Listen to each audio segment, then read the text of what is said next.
We just called in for our geography lesson of Cumberland County. Well, this morning I'm in beautiful Fort Lawrence. I'm at the visitors park coming into on the Plant Street to look at the newly installed tourism panels and the kiosk and all of this. Just thought I'd come over and have a look at that this morning. Now, you're talking about not Nova Scotia kiosk panels promoting the rest of Nova Scotia. They get a lot of promotion. You're talking about brand new Cumberland displays, right? Yes, exactly. Just down at the very start of the Plant Street when you turn off of the Fort Lawrence Road. It's right there on the right-hand side, just below the Maritime Lumber Bureau. And so there's a new interactive kiosk with barcodes and QR codes and all of that to use for the tourists, and some very nice looking brand new signs up here for them. And looking it over, look very nice. Now, having said that, I can't expect you to say it because you have to get votes next time, but I can say it for you. This would be a good time for locals, good time for Cumberland residents to go over there and take part in that interactive tourism promotional piece to acquaint themselves with what we have in our own county, because so many of us don't even know. You're absolutely correct. There's all kinds of things to do. I noticed the other day we had another presentation at council last week from Eileen Davidge and about the different day trip options. I didn't realize there was that many ways to make a day trip in Cumberland County until I got all that information from her last week. So fascinating, as a matter of fact, and I intend to do as many of them as I can this summer. Not to mention all the overnight possibilities as well. A really astounding opportunity in the county. And, I credit the fact that I've been a motorcycle rider for a while, because we tend to want to get off the beaten path. And when you do, there's a lot to be found, I got to tell you. You're absolutely right about that. Now, having said that, we talked last week about some of the things coming up at yesterday's council meeting. And one of them, of course, you passed the new pets policy that we talked about. Yes. And does that mean that you have now alienated all the dog lovers in the county? Well, I certainly hope these not. pet policies always seem to pick on dogs. The intention was not to alienate anyone in that regard. I'm teasing you. I'm teasing you. Yeah, I know. I get that. But the other thing too is we have to keep some order in the hen house now and again, so to speak.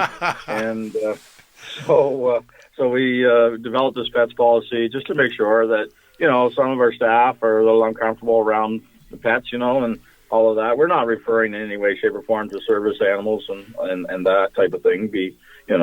That's not part of this policy, so to speak. So, but when we had an incident recently in Napan that made some staff and some visitors to the Napan Center very uncomfortable, and so it was time to try and address that issue. And it's done. Now it's done.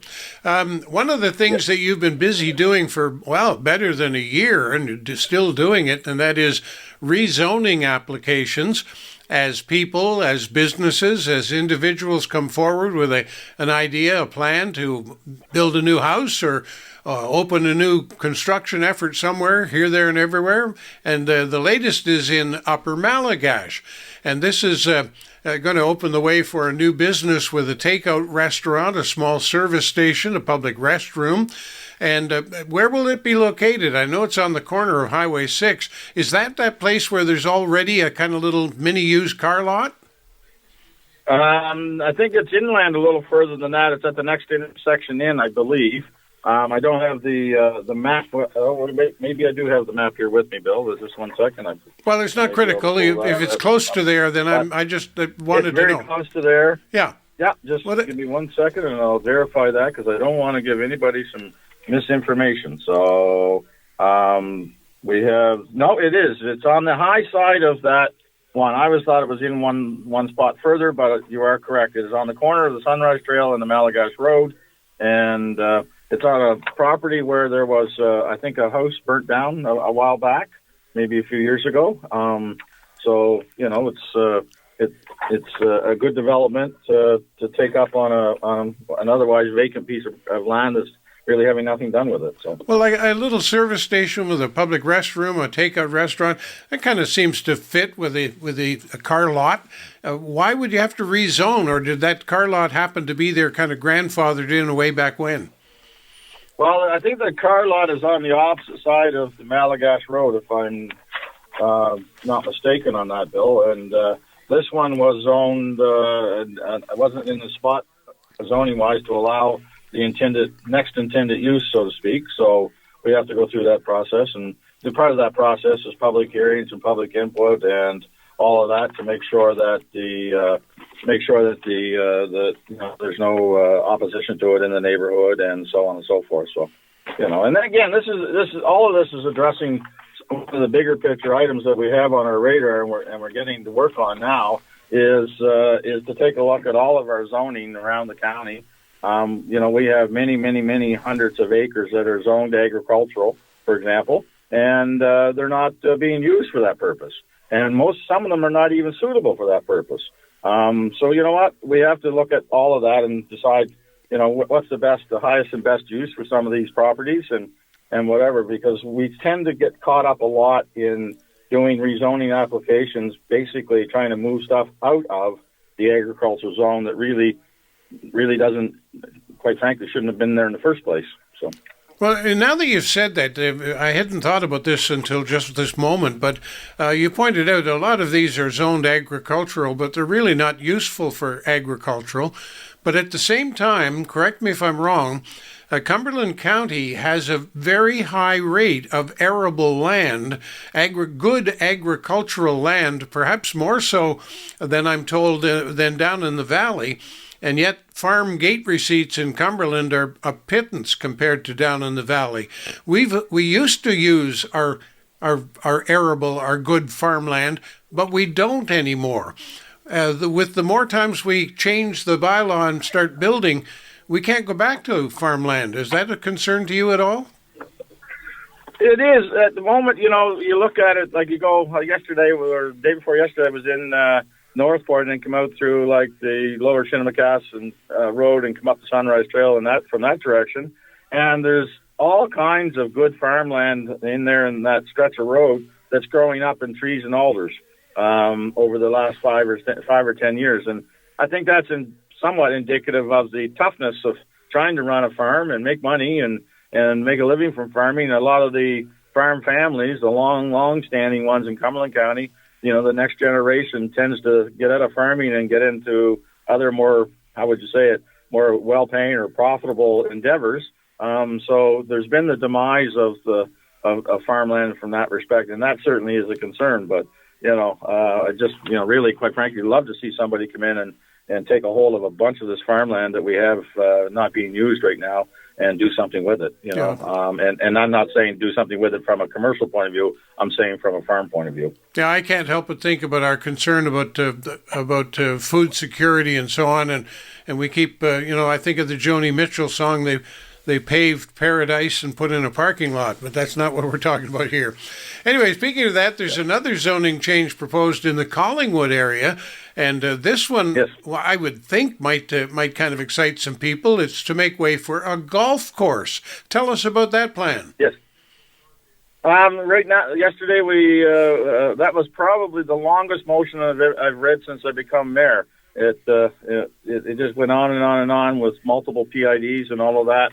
But this is the master plan. Obviously, is to build a golf course, and the proponents are looking at a golf course and potentially 180 lot or 180 dwelling subdivision to go along with it. And obviously, there will be a lot of other moving parts. And this one is a very, very detailed and difficult one to deal with. Because the planning department has got a lot of work already on this file, and they've got a lot more ahead of them.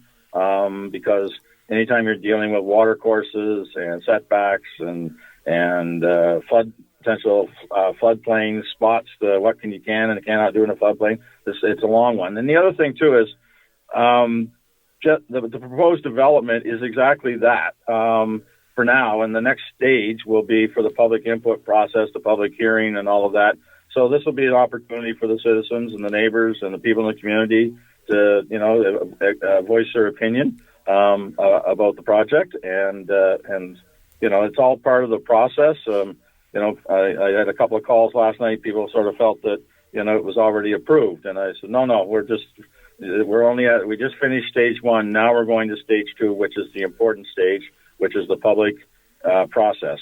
And you know what? We'll go through that, and then at the far end of that, decisions will be made by council. But the other side of this is that, if everything toes the line with, from an environmental perspective and from a planning perspective and all of that, there's a lot at stake here with this development.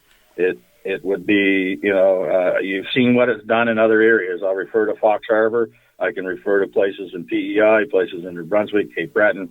These types of developments bring lots of economic activity, lots of tourism, all kinds of very positive things for the places where they're located.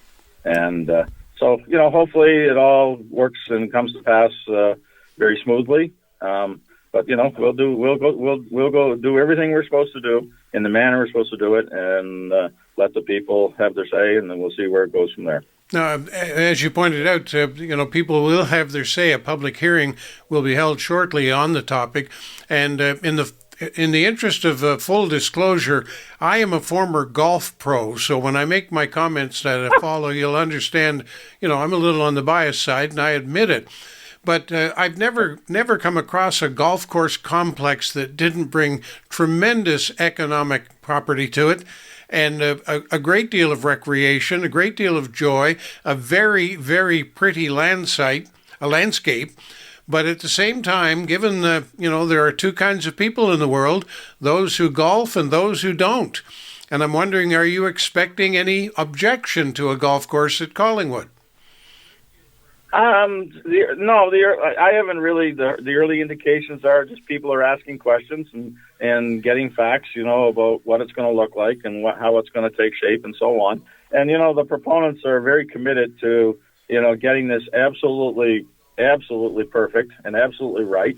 And there's lots of other, besides the jobs and the economic spinoff and all of that, there's lots of other, I think, business opportunities that may come out of this too. For side businesses relative to tourism, and details. You're starting to break up. I'm not sure if you've moved but we're losing you a little bit. Wherever you were, can you go back? I didn't move the first time. It just decided to suddenly change tracks on me. Oh, we got you back. That's good. We got you back. Let me say this then about golf courses. You also have another application. This one comes from the folks that developed Fox Harb'r, the big resort up Malagash Way, if you will. No, I guess it's really what do you call it? North Wallace, maybe. That's a better way to put it. Yep. They want to expand, and they're looking at 239 acres, and that would be considered a very good sign for that very private company, obviously. Again, it means a public hearing that'll be held prior to second reading. What do they have in mind? They're going to expand their golfing facilities. That's already, some of that is already in progress, and then there's another planned expansion. They want to expand their subdivision and add, I think, 18 or 20 new lots on one lane in there, and they want to move their their service access from the Fox Harb'r Road over to the back road to facilitate some stuff that they're doing there. And, again, all of these things, this one, the one in Collingwood and others, are all the things that we've been talking about since last fall, that we want to get Cumberland County moving. We want to increase jobs, increase the economy. We want to increase tourism. And there's one path forward. Things have to change a little. They don't have to change 100%, but we do have to have change. We do have to have, investment, and we do have to attract investment. And I'm not saying anything new. I've been saying that since day one in last October, that, we made the changes to the lot coverages in cottage country. That's had a profound economic impact for a lot of people. There's lots of things going on down in the shore areas now. It's all part of the plan to improve the way of life and the economy of Cumberland County for the people. Well said. And if it comes to pass, I'll say well done. Always a treat to have you here, and thank you again for the geography lesson at the start of our discussion. I sometimes wonder, you seem to be spending a lot of time around Fort Lawrence, and maybe we want to get you to move out a little wider than that, but I'm not telling you where to go. Well, Bill, it's you got to find some high ground in Cumberland County some days with the cell phone coverage the way it is, and that's another thing we're working on and trying to fix. And anyway, so next time I talk to you, I may be on some very high ground. We shall see where that will find me.